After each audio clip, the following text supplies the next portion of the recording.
का लड़का अपने माता पिता के साथ रहता था। राहुल स्कूल में पढ़ता था। वो पढ़ाई में बहुत कमजोर था। राहुल के पढ़ाई में कमजोर होने से उसके माता पिता बहुत परेशान होते हैं। राहुल दिन रात पढ़ाई करके भी सिर्फ पासिंग मार्क्स लेकर आ पाता है।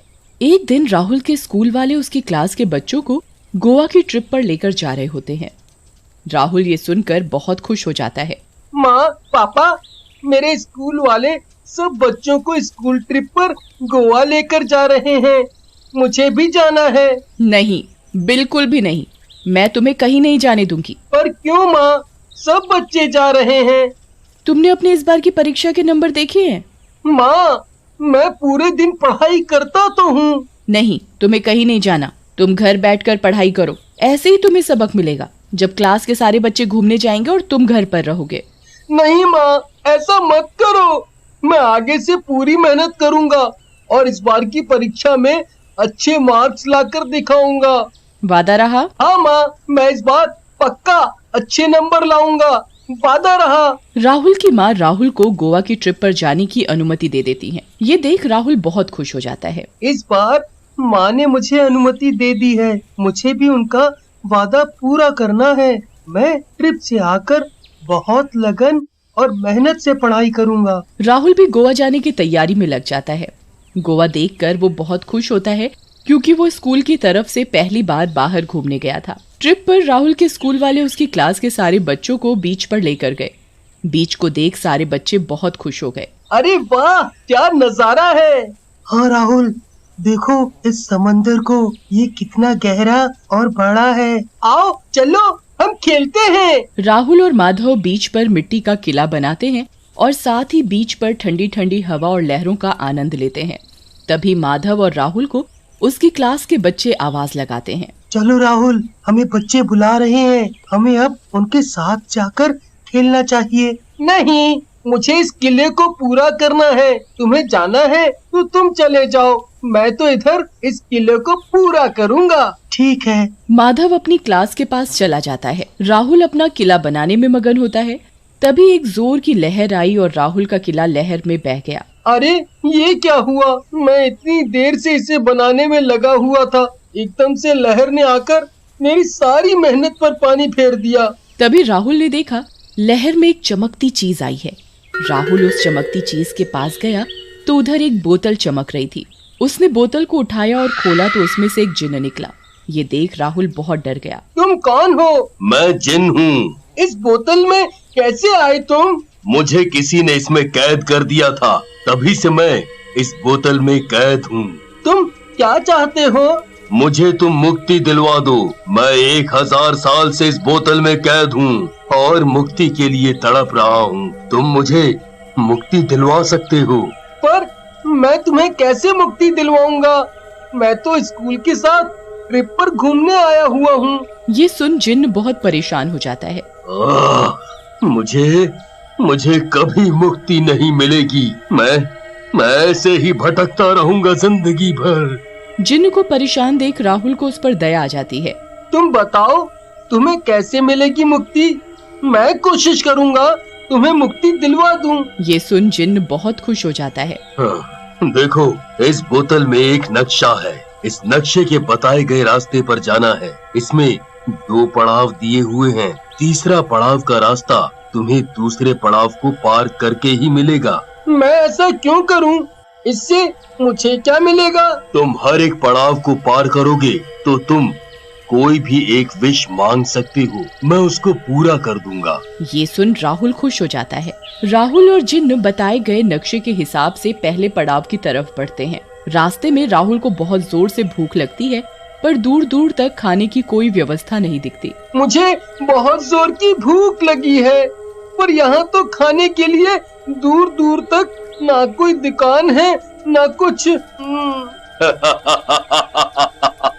अरे राहुल, तुम्हें भूख लगी है? रुको, मैं खाने का इंतजाम कर देता हूँ। पर तुम कैसे करोगे? इधर तो दूर दूर तक खाने की कोई व्यवस्था नहीं है। अरे तुम चिंता ना करो और देखते जाओ। देखते ही देखते जिन्न राहुल के लिए एक शाही दावत का इंतजाम कर देता है।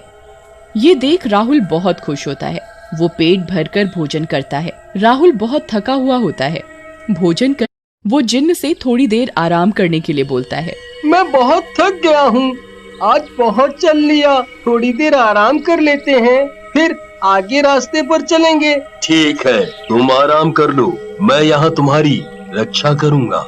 राहुल थोड़ी देर पेड़ के नीचे लेट जाता है और उसे नींद आ जाती है। अगली सुबह राहुल उठता है तो वो देखता है जिन्न पूरी रात उसकी देखभाल कर रहा होता है। चलो जिन्न, अब मैं बहुत सो लिया, अब मेरी थकान उतर गई है। जिन्न और राहुल दोनों आगे बढ़ते हैं। कुछ ही देर में वो नक्शे में दिए रास्ते के अनुसार अपने पहले पड़ाव पर पहुंच जाते हैं। राहुल और जिन्न का पहला पड़ाव एक जंगल की झोपड़ी होती है। नक्शे में लिखा होता है कि जंगल में जो झोपड़ी मिलेगी उसमें अंदर जाना है। झोपड़ी के अंदर एक संदूक मिलेगा, उस संदूक को खोलना है। उस संदूक के अंदर एक चाबी होगी, उस चाबी को लेकर अगले पड़ाव की ओर बढ़ना है। राहुल और जिन्न नक्शे के अनुसार झोपड़ी के अंदर घुसते हैं।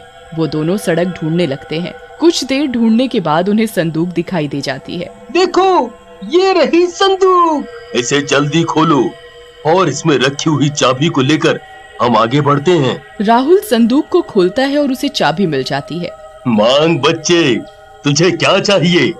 आज मैं तेरी इच्छा पूरी करूंगा। राहुल थोड़ी देर सोचकर बोलता है। मुझे बहुत बुद्धिमान बना दो, मैं पढ़ाई में बहुत कमजोर हूँ, मैं बहुत पढ़ता भी हूँ, पर मेरे नंबर अच्छे नहीं आते। इस बार तो मैंने माँ से अच्छे नंबर लाने का वादा भी किया है। जिन्न उसकी इच्छा सुनकर बहुत हंसता है। अरे, सब तो सोना, चांदी, हीरा मांगते हैं, तुम बुद्धिमान होना चाहते हो?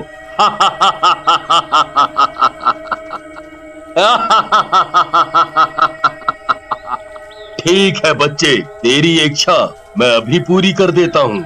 जिन्न राहुल की इच्छा पूरी कर देता है। चाबी लेकर जिन्न और राहुल आगे के पड़ाव के लिए चल पड़ते हैं। आगे के पड़ाव में उन्हें एक पुराने बरगद के पेड़ तक जाना होता है। एक ऐसा बरगद का पेड़ जिस पर झूला टंगा हो। रास्ते में बहुत देर तक चलते चलते राहुल और जिन्न को उनका दूसरा पड़ाव भी नजर आ जाता है। देखो जिन्न, ये वही बरगद का पेड़ है जिसके बारे में नक्शे में बताया गया है। इसमें झूला भी टंगा हुआ है। हाँ राहुल, ये वही पेड़ है। नक्शे में लिखा होता है, बरगद के पेड़ के नीचे की जमीन खोदो, उसमें एक बक्सा मिलेगा, उस बक्से में आगे का रास्ता है। राहुल बरगद के पेड़ के नीचे खोदना शुरू कर देता है। वो बहुत देर तक खोदता है पर उसे कोई बक्सा नजर नहीं आता। मैं बहुत थक गया हूँ, मुझे यहाँ कोई बक्सा नहीं दिख रहा और मुझे प्यास भी बहुत जोर की लगी है। जिन्न राहुल के लिए पानी प्रकट करता है। राहुल उसे पीकर अपनी प्यास बुझाता है। राहुल फिर खोदना शुरू करता है। काफी देर खोदने के बाद उन्हें बक्सा नजर आता है। ये देखो जिन्न, हमें बक्सा भी मिल गया। हाँ राहुल, अब इसे भी जल्दी से खोलो, इसमें आगे का रास्ता बताया हुआ है। जल्दी से राहुल बक्सा खोलता है तो वो देखता है कि उसमें बहुत सारा सोना, चांदी, हीरे जवाहरात हैं। वो हीरे जवाहरात हटाकर देखता है तो उसमें तीसरे और आखिरी पड़ाव का रास्ता होता है। ये देख वो दोनों बहुत खुश हो जाते हैं। इस बक्से की सारी अशर्फियाँ, हीरे जवाहरात तुम्हारे हैं।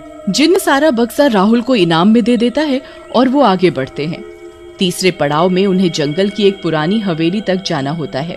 वो दोनों ज्यादा समय बर्बाद न करते हुए आगे की तरफ बढ़ जाते हैं। जंगल के रास्ते में चलते चलते एक पुरानी हवेली दिखती है। ये रहा हमारा आखिरी पड़ाव, अब तुम्हें मुक्ति मिल जाएगी। जिन्न बहुत खुश होता है। नक्शे में लिखा होता है कि जो पहले पड़ाव में झोपड़ी में चाबी मिली थी, उससे हवेली का ताला खुलेगा और जिन्न को मुक्ति मिल जाएगी। राहुल नक्शे के बताए अनुसार अपनी जेब से चाबी निकालता है और हवेली के पास जाता है। वो हवेली के पास जाकर हवेली के दरवाजे में लगे ताले को चाबी से खोलता है। ताला खोलने के साथ ही जिन्न के अंदर एक चमक सी आ जाती है। जिन्न समझ जाता है कि अब उसे मुक्ति मिल जाएगी। उसका आखिरी पड़ाव भी पूरा हो गया है। तुम्हारा बहुत बहुत धन्यवाद राहुल। क्या मांगेगा? मांग। अब मुझे मेरे घर अपने मम्मी पापा के पास जाना है, मुझे उधर भेज दो। जिन्न राहुल को गले लगाकर उसका धन्यवाद करता है और उसकी आखिरी इच्छा भी पूरी कर देता है। राहुल एक ही मिनट में खुद को अपने घर पाता है।